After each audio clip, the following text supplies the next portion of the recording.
Hi students, welcome back to learning journey. வாழ்க்கையில் வந்துட்டு கஷ்டமும் இருக்கும், சுகமும் இருக்கும். சுகமான டைமில் சந்தோஷமாக இருக்கும்.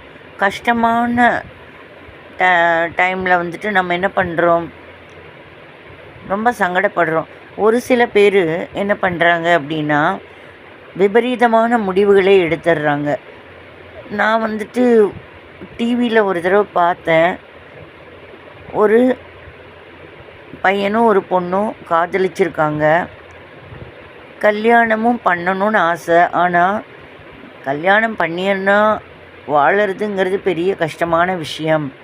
ஏன்னா இவங்க பொண்ணு வீட்டுக்காரர்லேயும், அதாவது அந்த பொண்ணு வீட்டில் இருக்கிறவங்களும் இந்த கல்யாணத்தை ஒத்துக்க மாட்டாங்க, பையன் வீட்லேயும் ஒத்துக்க மாட்டாங்க. இந்த மாதிரியான ஒரு நிர்பந்தத்தில் அவங்க என்ன பண்ணுறாங்கன்னா, 2 பேருக்குமே நீச்சல் தெரிஞ்சும் வயிற்றை சுற்றி கயிறை கட்டி கல்லை அதோட கட்டி அப்படியே கிணத்துல படுத்து அப்படியே இறந்துடுறாங்க.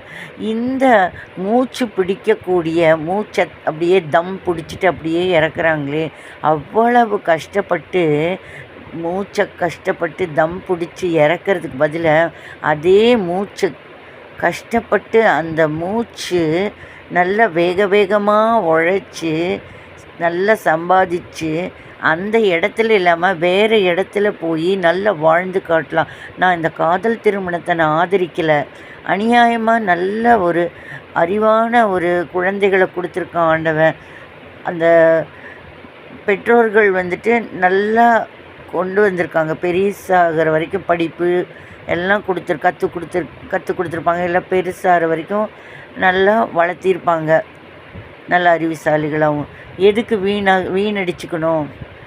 நெகட்டிவாக பார்க்குறதுக்கு பதிலாக தங்களுடைய மூச்சு தம் கட்டி நெகட்டிவாக சாகிறதுக்கு பதிலாக அந்த மூச்சை முழு மூச்சாக நல்லா உழைக்கக்கூடிய மூச்சாக பயன்படுத்தியிருந்தால் அவங்க பெரிய லெவல் ஆகிட்டு, நல்ல பெரிய லெவல் ஆன பிறகு அவங்கள பெருமையாக நினைக்கிற அளவுக்கு அவங்க காதல் திருமணத்தை கூட மறந்துட்டு பெருமை எவ்வளோ நல்ல மூச்சு இறைக்க நல்லா பாடுபட்டு பெரிய இடத்துக்கு நல்ல வேலைக்கு வந்திருக்காங்க. என் பையன் இந்த வேலையில் நல்லா ஜம்முன்னு இருக்கான், என் பொண்ணு வேலையில் ஜம்முன்னு இருக்கான்.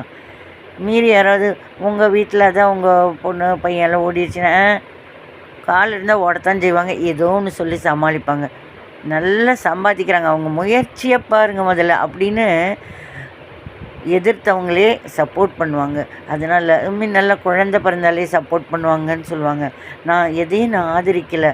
ஆனால் உயிரை அநியாயமாக பலியாக்கிடக்கூடாது இல்லையா? இது ஓகேனா அக்செப்ட் பண்ணுங்கள், சப்ஸ்கிரைப் பண்ணுங்கள், லைக் பண்ணுங்கள். தேங்க்யூ.